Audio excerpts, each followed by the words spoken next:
अब देखिए, वैसे तो आप योगी हैं, आपका तो चेहरा देखते लोगों को शांत हो जाना चाहिए।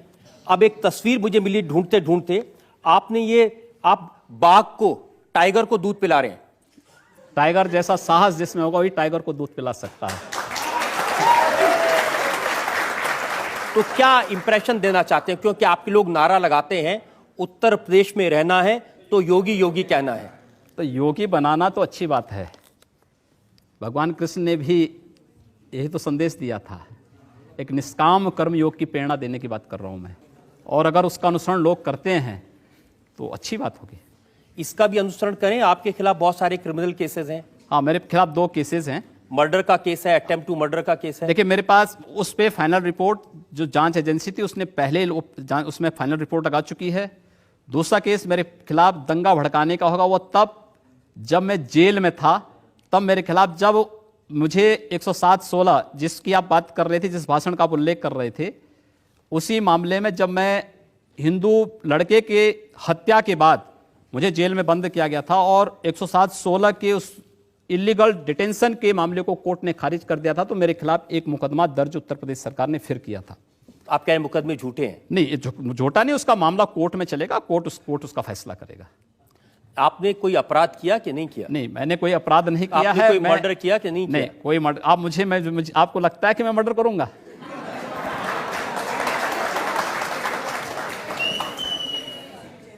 अगर आपको अपराध नहीं करने तो आपके पास में 1 लाख रुपए की रिवॉल्वर क्यों है? हाँ। 80,000 रुपए की राइफल क्यों है? मेरे पास है ना। मैंने क्या कहा, दहशत फैलाने के लिए। एक सन्यासी होने के नाते हमारे पास दोनों की, सन्यास की हमारी जो प्रशिक्षण होता है वो दोनों का होता है। शास्त्र का होता है तो शस्त्र का भी होता है। एक माला जपने का होता है तो भाला चलाने का भी होता है। दोनों को एक साथ लेकर के हम लोग चलते हैं, और वह सुरक्षा के नाते, इसलिए हमारे पास है और वो रहेगा भी। तो हमारे जैसे लोगों को आपसे सवाल पूछने से डरना चाहिए? नहीं, कोई रिवॉल्वर निकल जाए? कोई डर नहीं। मैं कभी उसका इस्तेमाल नहीं करता हूं, और मुझे लगता है कि उससे भयभीत होने की आवश्यकता नहीं। मैंने सुना कि आपने एक पूरी छोटी मोटी फौज बना रखी है छोटे मोटे अपराधियों को लेकर के, हिंदू युवा वाहिनी, और हिंदू युवा वाहिनी के लोग जहां निकल जाते हैं आतंक फैला देते हैं।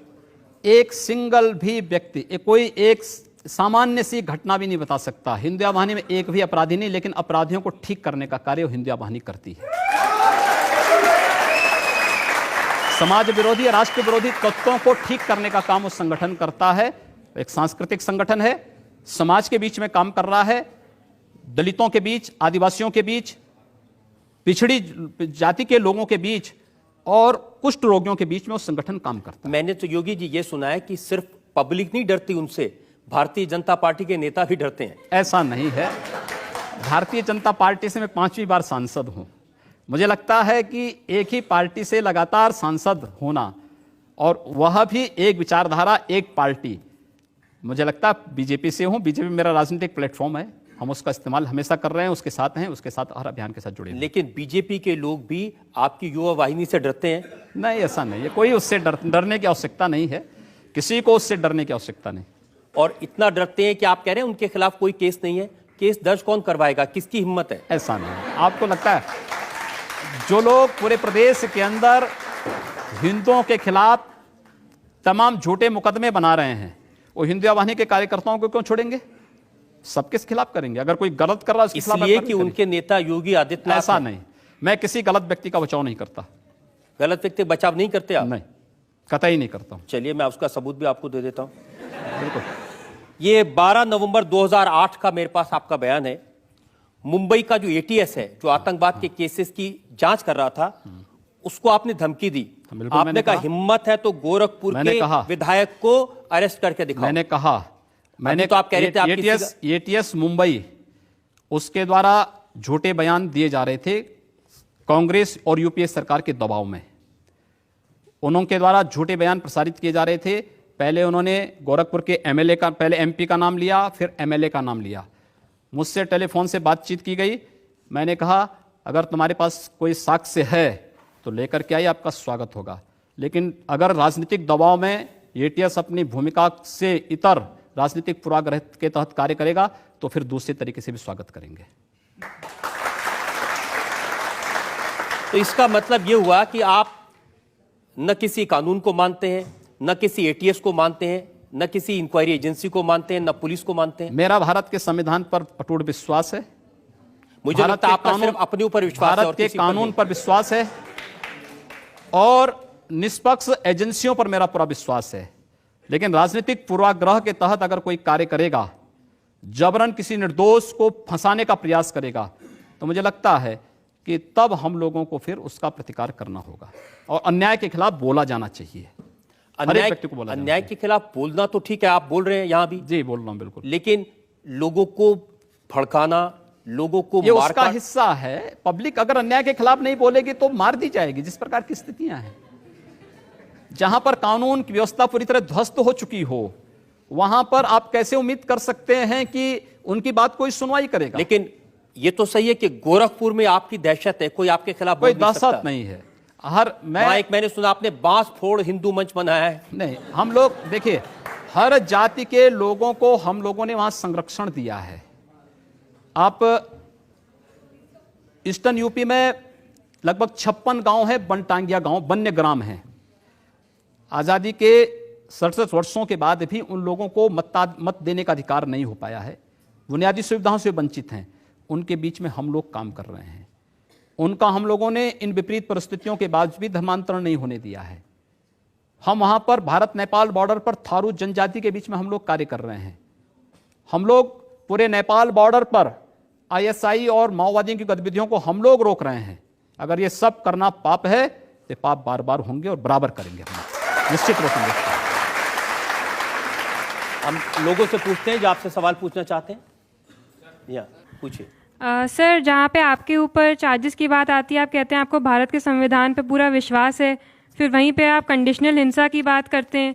तो अगर भारत का हर युवक उससे प्रेरित हो जाए, ये सोचने लगे अपनी बुद्धि के हिसाब से कि सारा लीगल सिस्टम बेकार है, तो ऐसे तो फिर सारा संविधान का क्या होने का फ़ायदा है? देखिए, लोकतांत्रिक आंदोलन करना और लोकतांत्रिक तरीके से अपनी बात और उसका उस प्रकार का प्रदर्शन करना इस देश के प्रत्येक नागरिक का अधिकार है। और उसको करने का मुझे लगता है कि उत्तर प्रदेश जैसे राज्य में आप क्या ये उम्मीद करते हैं कि वहाँ का शासन या वहाँ का कोई प्रशासन किसी गरीब, किसी कमजोर या किसी पीड़ित व्यक्ति की आवाज़ को सुन रहा है? वहाँ पर अगर लोग आंदोलन नहीं करेंगे, जनता के बीच में सड़कों पर नहीं उतरेंगे, तो क्या करेंगे उसके बाद? हिंसा की बात हो रही है ना। हिंसा की बात तब जब अगला व्यक्ति हिंसा कर रहा हो और कानून चुपचाप बैठ करके तमाशा देख रहा हो, तो अगले व्यक्ति को उसका पहले अपनी सुरक्षा करनी चाहिए, तब उसके बाद फिर कानून को देखना चाहिए। योगी जी, डिसाइड कौन करेगा? महात्मा गांधी के देश में हिंसा की बात करना, गांधी जी ने सिखाया था ना, अनशन करो, प्रदर्शन करो, धरना दो, हाथ मत उठाओ। गांधी जी की बात उन मानवीय संवेदनाओं और संवेगों के लिए है जिनके अंदर सचमुच मानवीय गुण हो, मानो अगला पक्ष हो, उसके सामने किया जा सकता है। जहां पूरी दानवीय दुष्प्रवृत्ति भरी हुई हो, उसके खिलाफ लड़ने के लिए तो आखिर व्यक्ति को कुछ तो, उनको ध्यान आकर्षित करने के लिए, उनकी कुंभकर्णी निद्रा को ठीक करने के लिए कुछ तो करना पड़ेगा। वही होता है। आप इसको नहीं मानते? गांधी जी कहते हैं कोई एक थप्पड़ मारे तो दूसरा गाल आगे कर दो। मैंने कहा मानो होगा तो मानेंगे, दानो होगा तो नहीं मानेंगे। यहाँ सेकंड रो में मैं आपसे ये पूछना चाहती हूँ कि आप समझते हैं कि हर इंसान को सबसे पहले अपनी रक्षा करनी चाहिए और उसके लिए अगर वो कानून को अपने हाथ में ले ले तो वो सही है? देखिए, ये देश, काल और परिस्थिति पर निर्भर करता है। वहां की परिस्थिति कैसी है, वहां का देश और वहां का काल कैसा है, इस पर निर्भर करेगा। मुझे लगता है जब उत्तर प्रदेश जैसी स्थितियां पैदा हो जाएंगी तो लोगों को वहां पर कुछ तो करना चाहिए। हाथ पे हाथ धरा रहने से अच्छा है, या प्रताड़ित होना, अपमानित होना, बार बार कटना और इस तरीके से जो चीजें हो रही हैं, इस प्रकार की घटनाओं को होने से अच्छा है कि जोरदार प्रतिकार करने के लिए तैयार करें। क्योंकि ये शरीर आपका तभी तक है जब तक इस शरीर में प्रतिरोधक क्षमता है। जिस दिन प्रतिरोधक क्षमता समाप्त हो जाएगी, शरीर रुग्ण हो जाएगा और फिर असमय समाप्त भी हो जाएगा। इसलिए असमय समाप्त होने से बचना है तो उस प्रतिरोधक क्षमता को अपने अंदर बनाने की तैयारी करें। योगी जी, आप तो यूपी की सरकार को धमकी दे रहे हैं। यूपी की सरकार को धमकी नहीं दे रहा हूं मैं उनको सलाह दे रहा हूं, और सलाह भी तो अच्छे लोगों को दी जाती है। वहां सलाह दें तो किसको दें? 5-5 लोग मुख्यमंत्री बने बैठे हैं, किसको दें? एक व्यक्ति होता तो एक व्यक्ति को कोई सलाह दे वहां पे। वो तो कहते हैं कि आप उत्तर प्रदेश में जिस तरह के बयानबाजी कर रहे हैं उससे सांप्रदायिक हिंसा भड़क रही है, उसकी वजह से मुजफ्फरनगर में दंगे हुए, उसकी वजह से सहारनपुर में दंगे हुए। मैं रहता गोरखपुर में हूं, मुजफ्फरनगर दूसरे कोने में पड़ता है। मैं एक और बात बताऊं, गोरखपुर और पूर्वी उत्तर प्रदेश में एक भी दंगे नहीं हुए, एक भी दंगा नहीं हुआ, और वहां पर कोई मुसलमान यह भी नहीं कह सकता कि उनका उत्पीड़न हो रहा है। अगर वहां हिंदू सुरक्षित है तो मुसलमान भी सुरक्षित है, लेकिन पश्चिमी उत्तर प्रदेश में अगर हिंदू सुरक्षित नहीं तो मुसलमान भी सुरक्षित नहीं है, क्योंकि ताली एक हाथ से नहीं बजेगी। बहुसंख्यक समाज सुरक्षित हो जाएगा तो अल्पसंख्यक अपने आप सुरक्षित है।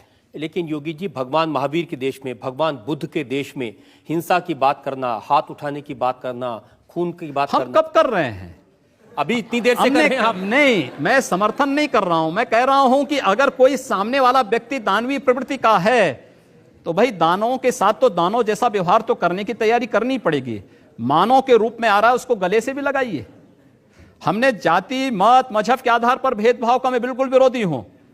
आप आश्चर्य करेंगे, गोरखपुर में उजाड़े जा रहे मुसलमान, 12 गांव के मुसलमान, जहां पे माननीय मोदी जी की रैली कराई थी हम लोगों ने 23 जनवरी को, और वहां का प्रशासन रैली नहीं होने देना चाहता था। वो सब मुसलमान मेरे सामने स्वयं आए कि साहब आप हमारे बीच में करवाइए रैली।